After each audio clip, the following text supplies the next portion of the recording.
We've been in the book of Esther for a couple of weeks, and we've been talking about courage specifically as displayed through the book of Esther. And part of the reason we've been doing that is because our culture, to a certain degree, has caricaturized courage. When you think of courage or bravery as it's presented in our culture, there's probably a couple of images that come to mind. There'd be like a war movie where someone's running into a hail of bullets. There might be a superhero movie.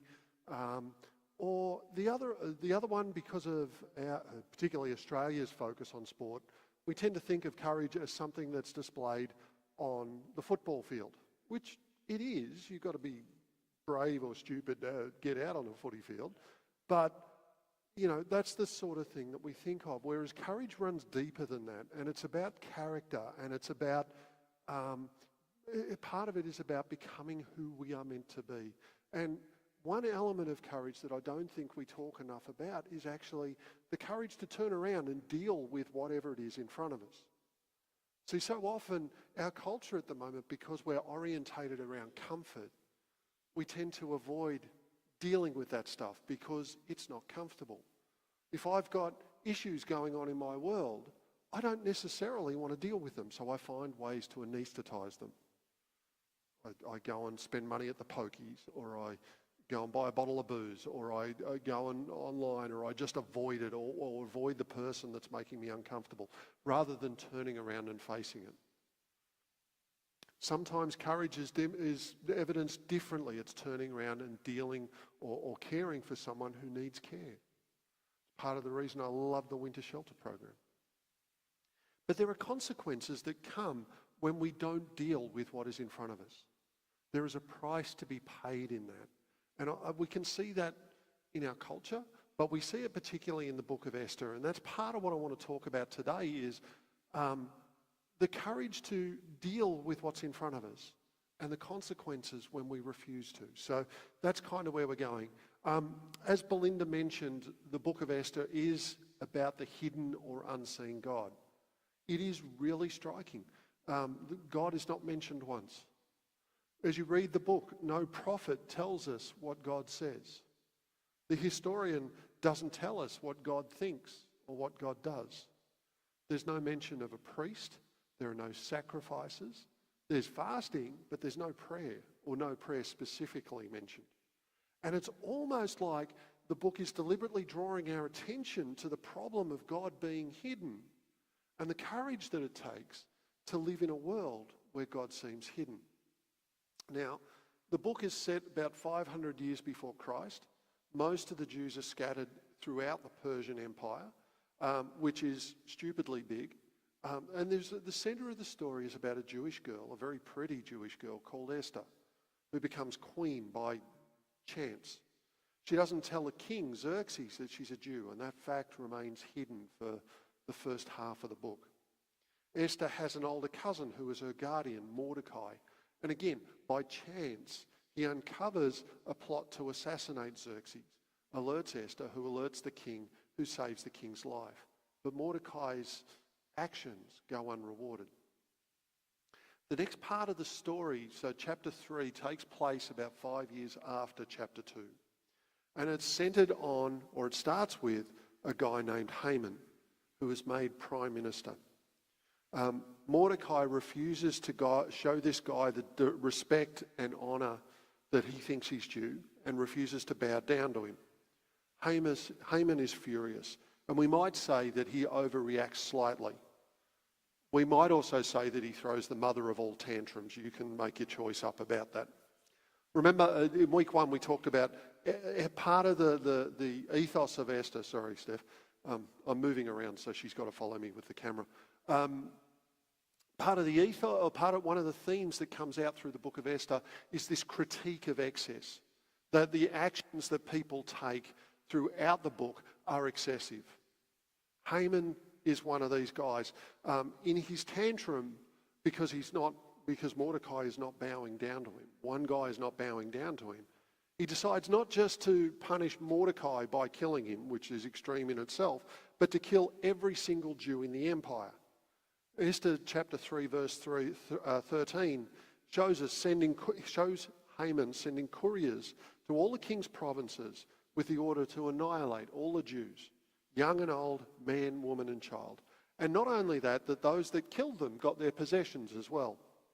So if you had a Jewish neighbour and you'd been coveting their house or their ox or their farmland, this was a perfect opportunity. Now, throughout a book like this, there are little subplots and little details that crop up throughout the story that provide colour to the characters, but also help us get a picture of what's going on. Details like the fact that Esther was an orphan. We don't know how or why that came to be, but we know that one guy, when Esther was orphaned, stepped up and stepped in. He dealt with what was in front of him, and he cared for someone who needed caring. That's Mordecai. Now, I guess on some level it's easy to write that off as something that he was required to do, right? But I disagree. For Mordecai, this is the courage of dealing what is in front of him. He took on a young girl who was grieving and he invested in her over a period of years. And that's kind of why we're talking about some of what we're talking about today. It's a great illustration of the tag that we've been using throughout this series, which is that courage is where conviction meets compassion. And it's not just Mordecai that demonstrates this kind of courage. Few people in the book are more courageous than Esther. Throughout the scripture, one of the motifs that arise repeatedly is of one person standing in the gap for the sake of others. We see this right throughout the Old Testament and into the New Testament as well. That at times of crisis, God taps the shoulder of someone who will stand in the gap for someone else. Right? So when the walls of Jerusalem are being rebuilt in Nehemiah and Ezra's time, there is the person building the wall, but there is the person standing behind them with the sword protecting them. When the nation was to be called out of Egypt, Moses was the man to stand in the gap for the nation. And we see this come up again and again and again. It's a real theme. And the most obvious, the biggest and best example of that is Jesus. Jesus stood in the gap, not only for us, but for all humanity. In going to the cross, he made that way free, the way free for us to return to God. Esther is one of those that stands in the gap. She sacrifices her safety for others, and we'll see that in a moment. I think what happens is at critical junctures in our lives, situations present themselves that call for courage. And in those moments, what I've learned about me, and I don't think that I'm alone in this, is that we either let fear or faith dictate our decisions. We either choose to play it safe and avoid it, whatever it is, or we take a risk and we step out in faith. And those days where we step out on faith or in faith and we see God move, those are the days when decades happen. Those are the days where our lives get reorientated to living God's way, or more orientated to God's way. Now, the other thing I want to say before we jump into the story is that as we read through this book, as we read through Scripture generally, but this book as well, we're looking through a window into the past, right? We're looking at someone in real time with real problems and real issues that have to be resolved. We know how the story ends, so sometimes it's a little bit easier to divorce ourselves from that. But Esther and Mordecai and Haman and others are working this stuff out in real time. But we're doing more than just looking through a window into the past. We're also looking into a mirror. So we get to learn from Esther as she processes the events of her life. But she's also a mirror that reflects back to us the question, reflects the question back to us and asks, what does this say about me? What does it say about how I'm living now? What does it say about the courage that I'm displaying in my life? And in some ways, I guess that's what I'm trying to do in this series, is look through the window at Esther, Mordecai, Haman and others, but then also maybe take a peek in the mirror and ask, what is God doing in us, in our hearts? Mordecai is the first character that I really want to sit with this morning. If a hidden God in a hostile world is one of the themes of this book, one of the questions that arises is, what do we do with the pain that we experience? And I think in Mordecai we get a really good example of what to do. Mordecai is a believer in pain. In chapter 4, verse 1, when Mordecai learns of everything that Haman does, that order to exterminate the Jews, he felt pain. He felt the grief and the weight of that, and he reacted. He didn't avoid it. He expressed it. He finds himself, I guess, caught in a tension of living in a world where it feels like believers have no future. A world of oppression and injustice and tragedy, which seem to strike at random at some people and not others. And those that it seems to avoid are the bad people. They seem to be cruising. It's a world in which good people suffer and obviously bad people live in comfort. And it's tough to make sense of that world sometimes. Mordecai, in feeling the pain of that, reacts. And there's a refreshing honesty about the way he does it. He doesn't just sort of brush himself off and think, oh, she'll be right, something will work itself out. When Mordecai learns about what Haman was up to, he tears his clothes. He puts on sackcloth and ashes, and he wails in the street. Now, this was an ancient form of grieving. It was a way of admitting, identifying, and processing the pain that he was feeling. So you have to name the loss, whatever it is. Because if you don't, eventually it will own you. So Mordecai turns and faces and deals with his loss and expresses it. See, what happens is if we don't process pain, we project pain. We all know that hurt people hurt people. Some of that, it's funny, I was talking to someone during the week who was saying that he thinks that our culture generally, our society generally, is still dealing with some of the fallout from COVID. That there's almost like a collective PTSD that we're still wrestling with, and that is contributing to the breakdown of some of the social norms that we're seeing, where people are angrier on the roads, or they have less space for each other in shopping centres, or are just sharper and quicker to react. Some of that is because there is pain that hasn't been dealt with or hasn't been expressed along the way that is bubbling to the surface and being projected out onto others. The flip side of that hurt people, that's true. But we've also seen, some of us in our lives, we certainly see it played out through Scripture, that forgiven people forgive people. In dealing with our stuff, we actually set ourselves up to live more the way that Jesus means us to. And as Mordecai is grieving and wailing in the street, covered in ashes and with torn clothes, and grieving the potential harm that he sees as he looks into the future, I think it runs deeper than that. I think Mordecai was asking himself some pointed questions internally. Things like, did I cause this to happen? I refuse to bow down to this peanut. Is this my fault? Where's God? I've been faithful. I've done what I think God means me to do. Where is he now? Those are the sorts of questions that I think were running through Mordecai's head. Now, in the middle of that, this devious, evil plan to wipe out people and this outpouring of grief from Mordecai, Esther's response is kind of funny, actually. She sees her uncle grieving in the street, covered in ashes, torn clothes, wearing sackcloth, and she decides that she needs to send him clothes. Does that strike you as odd? I think it's funny. Esther seems to be in kind of a cocoon. She seems completely unaware that this edict of Haman's has been issued in the whole Persian Empire, everywhere from India to Ethiopia, that every single Jew was going to be annihilated. She's missed that. And so when she sees her beloved guardian Mordecai ranting and weeping in public with his suit all torn, what does she do? Well, verse 4 says, in effect, she sends her servants to Eastland to buy him a new outfit.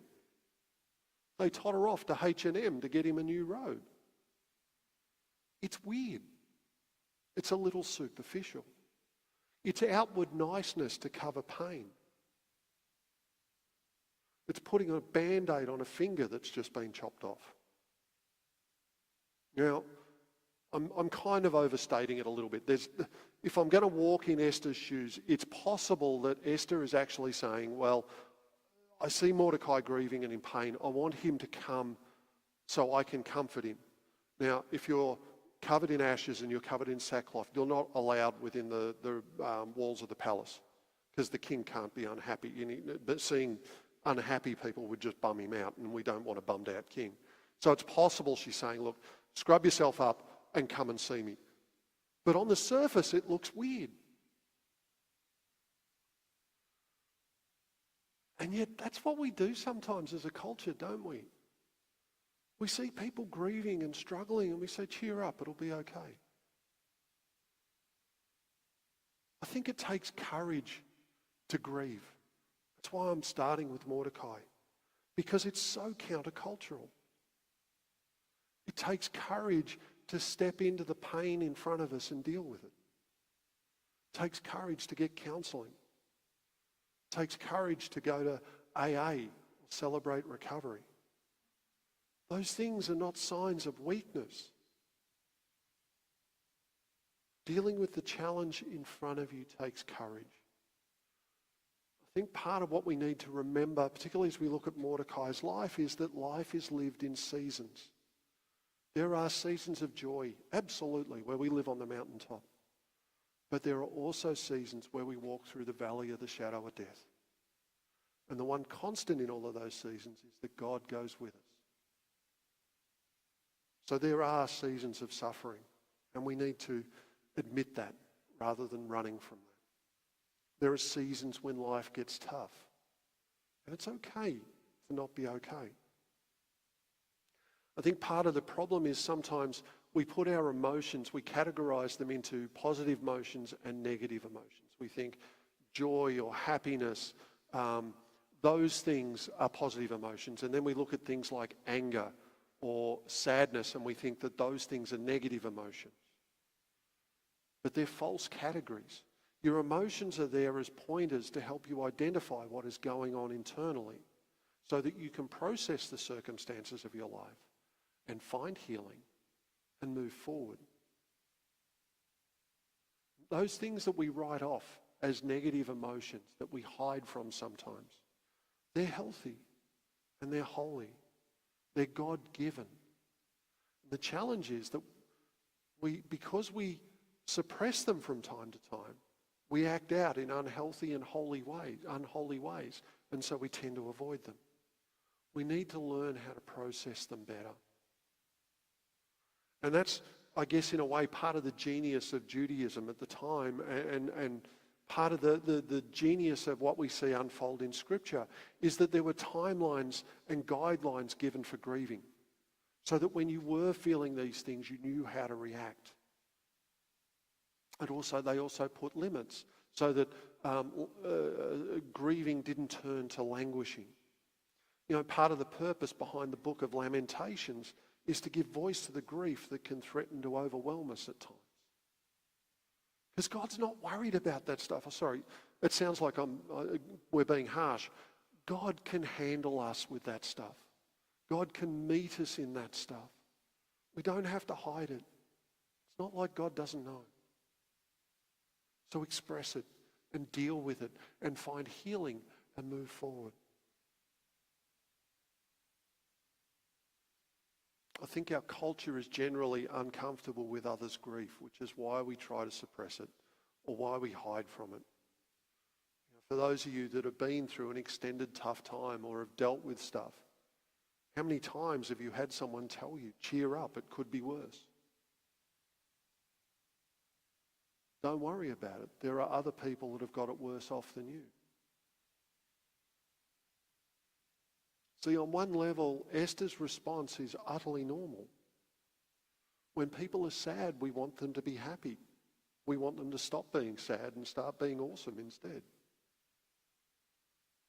But when we try to short-circuit someone's grief, even though we're trying to help, we're actually hurting the person. We want to short-circuit people's grief because it's uncomfortable. We want to help the caterpillar out of the chrysalis. But in doing that, we make it so that that person will never fly. And I guess I want to say this morning, if you are her parents,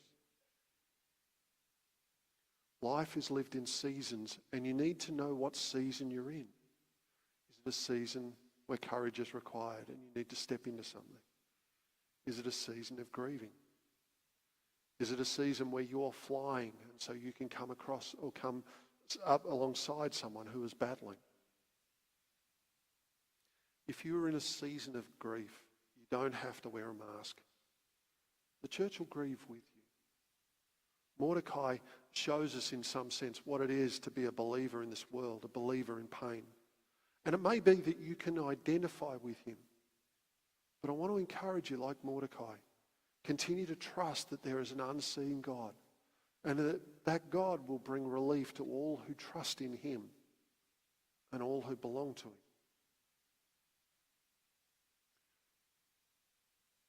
Esther steps up and steps in. She tries to care for Mordecai. She doesn't necessarily get it right, but she tries. Mordecai, on receiving the offer of clothes, Mordecai doesn't indulge Esther. It's really interesting in the story. He insists that she learn everything about why he's grieving. So in verse 7 and 8 of chapter 4, he sends her the text of the edict that Haman has sent out. He tells her everything, even down to the last penny of the bribe that he paid Xerxes to allow this to happen. And then he says to her, in effect, this is serious. You've got to go to the king and beg him to have mercy on the Jews. And in the Hebrew, in verse 11, Esther says, no, not a good idea. Nope, no way. It's my translation, but that's basically what she says. It's dangerous. If I go to the king and he doesn't let me touch his scepter, then I'm supposed to be put to death. The king hasn't wanted to see me for a full month. Why would he want to see me now? This is a risk. It's a challenge. Esther, in effect, is being called to centre stage where she doesn't want to be, and she's resisting it. But notice how Mordecai ends his challenge to her. Verse 14. He says, who knows if perhaps you were made queen for just such a time as this? Mordecai is a man of faith. He's grasped the fact that Esther, out of all the girls in the harem, was picked to be queen. And from his perspective, that wasn't simply just the way the lottery and the harem panned out. He saw the hand of God behind her ascension to the throne. And the thing is, I think something like this statement, for such a time as this, it looks good on coffee cups, doesn't it? Looks good on artwork. You can go and buy this down at Coorong. It's a poetic and idealistic statement. What we forget, what we need to remember is that this is also a moment when all hell is breaking loose. An entire race is being threatened with genocide. That's the background to this statement by Mordecai. This is a low point in history. And yet it's also the place where the people of God step up and step in. The Midrash, the Jewish commentary on the Old Testament, describes this period of history as darker than night. And yet at the same time, it describes Esther in this beautiful word picture as the morning sun, rising on a nation, rising on a generation. Kind of like that. My guess is that some of us here today find ourselves in circumstances that we wish hadn't come to us. Find ourselves in a place maybe where we wish we weren't. Where courage is required for us to step up and step in. Where maybe we're being invited to centre stage and we don't really want to go. Maybe that's at work. Things are divided. People are grumbling. There's a whole lot of office politics going on that's poisoning the atmosphere. Struggling with ethical quandaries that need to be resolved. And the sentiment you're feeling is, I wish it wasn't me that had to be here now, that has to deal with that stuff.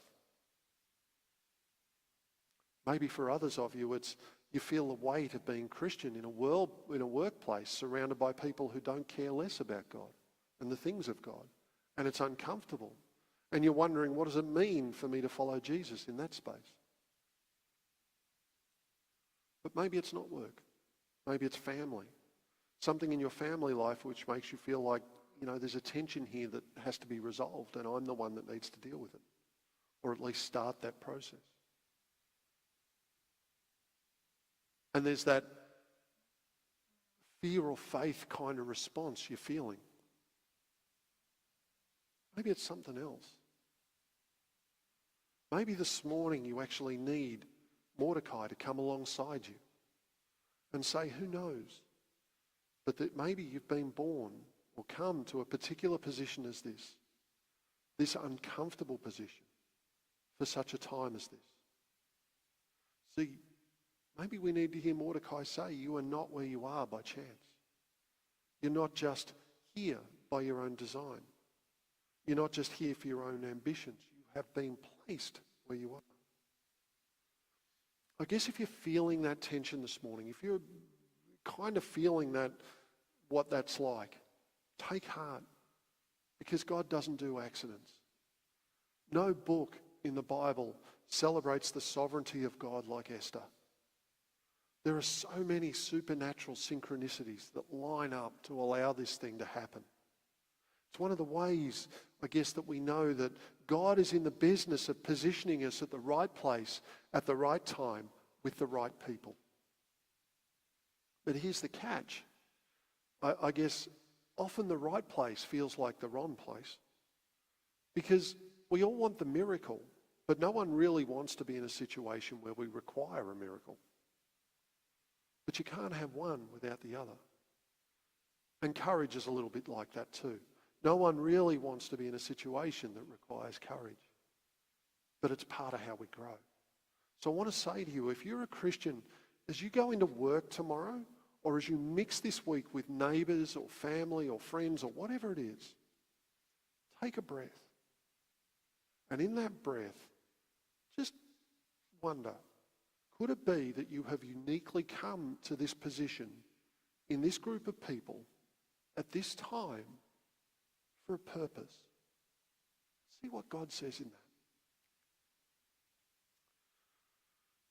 that. Now, the reason that Esther has been called to centre stage, the reason that Mordecai has had to deal with a bunch of grief, is a guy called Haman. He's the last guy that we're going to look at. And Haman is probably the most vivid and sustained case study in the Bible of everything that Scripture says about pride and humility and what happens to people who let pride rage unchecked. When this story is told in synagogues, people are given whistles that they can blow whenever Haman is mentioned, right? Because of his pride, because of what he did and what happened to him. Haman is introduced to us in chapter 3. We're told he's the prime minister. But what is fascinating is verse 2 of chapter 3. Tim Keller makes the point that Haman must have been a particularly obnoxious person because in hierarchical and traditional societies, bowing is absolutely, totally instinctive. Totally instinctive. Haman must have been an obnoxious character if the king had to command people to bow to him. And I suspect that Mordecai refusing to bow to him confirmed what Haman knew in his heart of hearts. That despite this great power and position that he had achieved because of the cleverness of him, because of his awesomeness, he didn't get the respect he needed, the respect he deserved, the respect that he'd earned, the respect he needed to feel whole. So in his tantrum, Haman rolls a dice called Pur. We'll come back to that. He orders the genocide of the Jews, which is how he winds up in the middle of this and how we wind up with this story. After 3 days of prayer and fasting, Esther goes to see the king. He invites her and invites her in and he offers her a gift. He says to her, I'll give you anything you want, even up to half of my kingdom. He didn't mean that. They never did. But it was a way of speaking at court. Esther, I think quite in a very wily sense, doesn't come straight to the point. She invites Xerxes and Haman to dinner. Now, just pause yourself. Just pause there for a minute. Do you think Haman was a welcome guest at this intimate little dinner? There's the three of them at this little feast. I don't think so. But I don't think Haman knows that.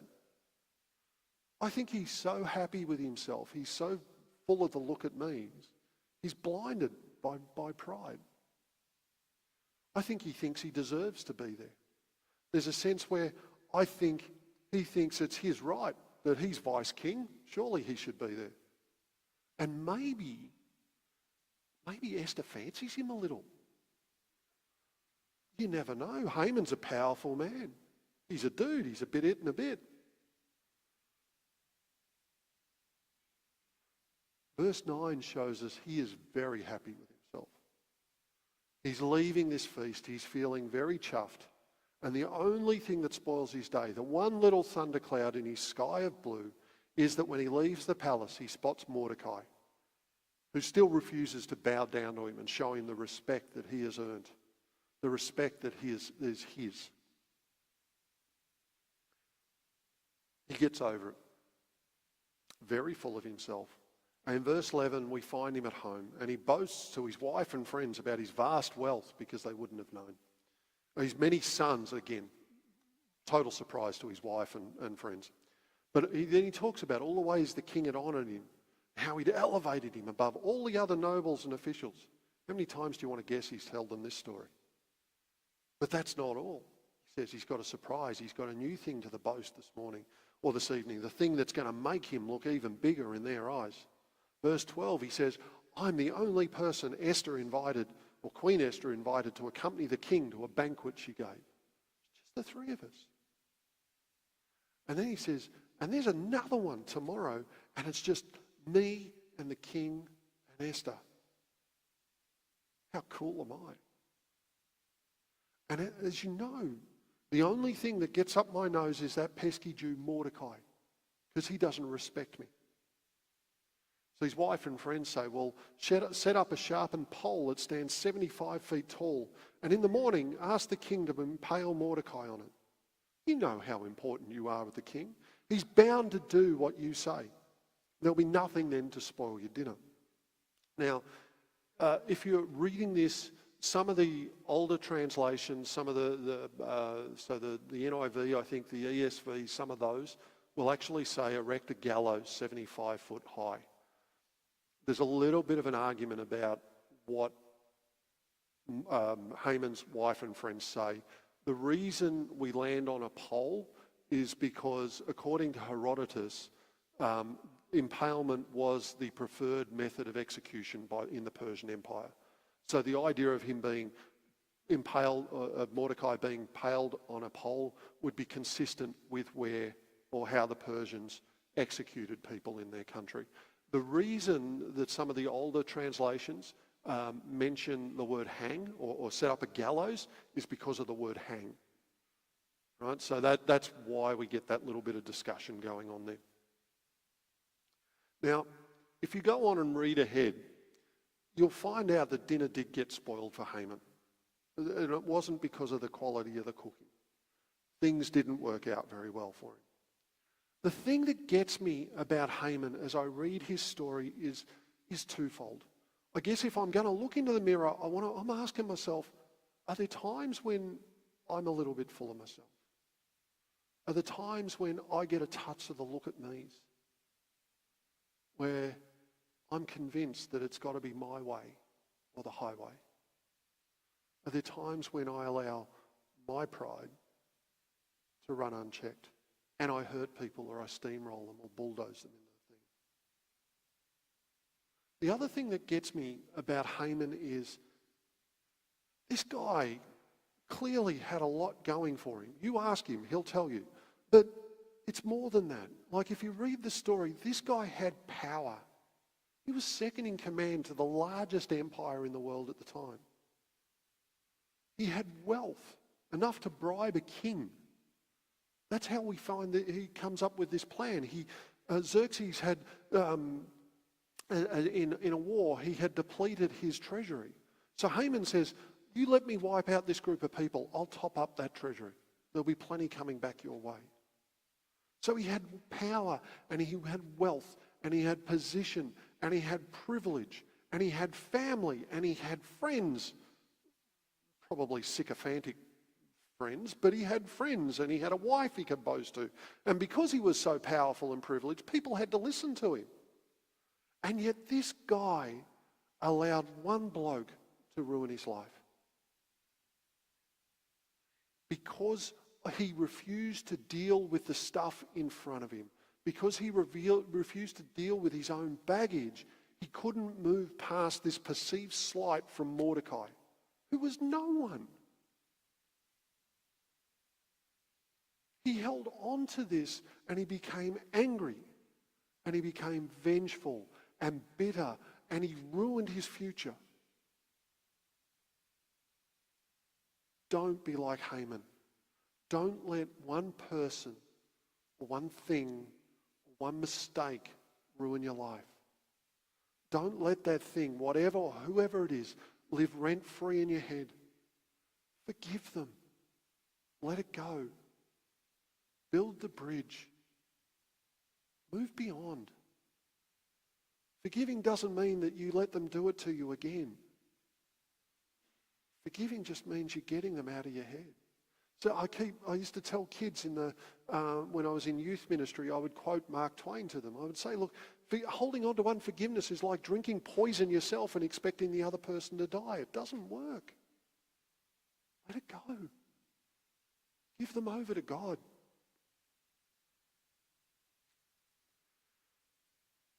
The book of Esther is all about ironic reversals. Bible scholars love the idea of chiasms, and a lot of books are structured that way with mirror images. So a chiasm is, how do I describe it? It's the Greek letter X. Esther is a classic example of a chiasm in book form. In the beginning, Xerxes throws a 6-month party. At the end of the book, who's partying? Do you know? It's Mordecai and Esther and the Jews. At the beginning of a book, the evil guy, Haman, is promoted to second in command. At the end of the book, a righteous man named Mordecai takes his position.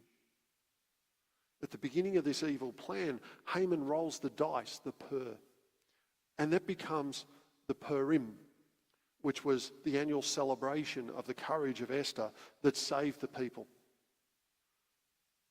We just talked about it. Haman builds a spike, 75 foot tall, so 6.5 meters, that he intends to impale Mordecai on. Only who winds up impaled on it? Haman. The ironic reversals keep coming. And to me, Esther chapter 9, verse 1 is the day of the great reversal. This is the ultimate one in the book. It says, on the 13th day of the 12th month, the month of Adar, which is about like the 7th of March or something like that, the edict commanded by the king was to be carried out. On this day, the enemies of the Jews had hoped to overpower them, but now the tables were turned, and the Jews got the upper hand over those who hated them. I love that image of the tables being turned. I think from a Christian perspective, when we think about tables being turned, I suspect most of us go to Jesus turning the tables or overturning the tables when he has a crack at the money changers in the temple in that last week. But maybe there are other circumstances in your life where it's time for the tables to be turned. Illness has had the upper hand for far too long.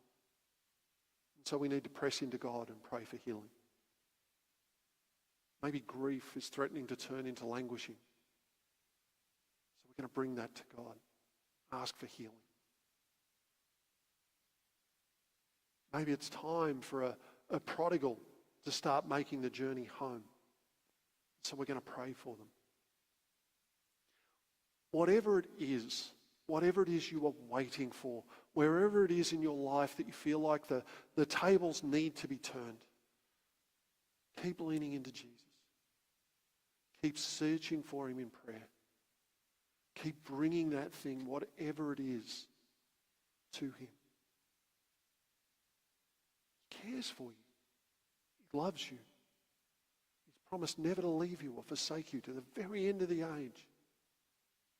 And the thing is, you never know when the 13th day of the 12th month is going to arrive. You never know when the day when God turns the tables is coming. So keep looking for it. Keep pressing in. And remember to look at what God can do, because he can do more than we ever ask or imagine. Why don't we stop there? I've taken up enough of your time. We'll pray. And Belinda and the team will come up and close us up.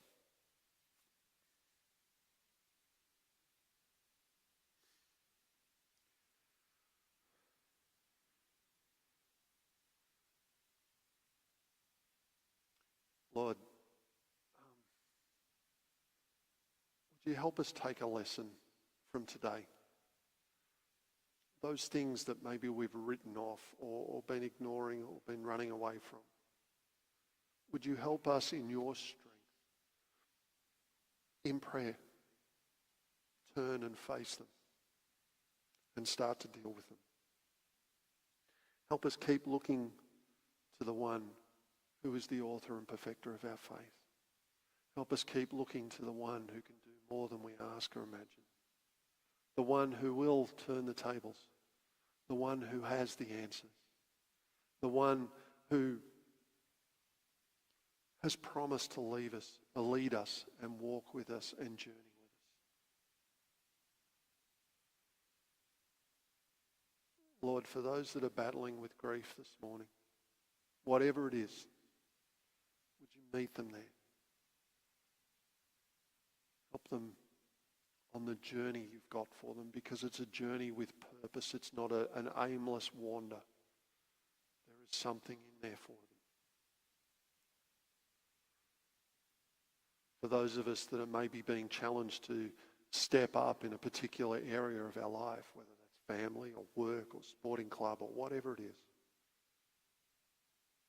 would you help us take a deep breath and take that first step in faith?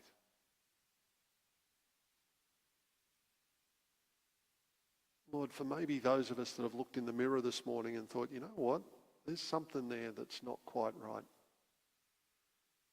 May we confess it. May we forsake it. May we find your forgiveness and your cleansing and then move forward.